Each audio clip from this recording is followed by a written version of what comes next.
I am the Tofu Golem. Please enjoy the video. You begin by telling ChatGPT exactly what you need: assignment type, word count, and deadline.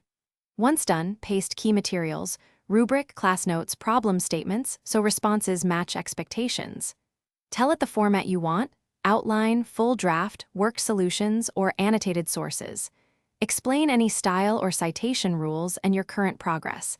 That helps avoid repeating work. This initial clarity saves time and keeps the model focused on producing useful, usable content for your homework. You now iterate.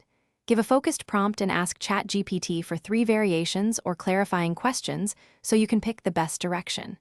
Make sure to request step-by-step reasoning for problem solving and specific word limits or citation styles for writing.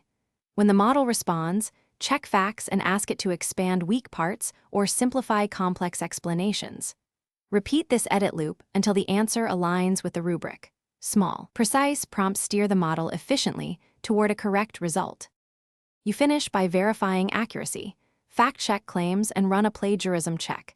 Then ask ChatGPT to list its reasoning steps and source traces so you can validate them. Once verified, request final formatting to match submission specs and a short 2-3 sentence summary you can use in reflections or cover notes. If anything is incorrect, demand an error analysis and a corrected step-by-step solution. This guarantees a reliable, submission-ready result and one troubleshooting tip for when. Thanks for watching. Consider subscribing if we helped you today.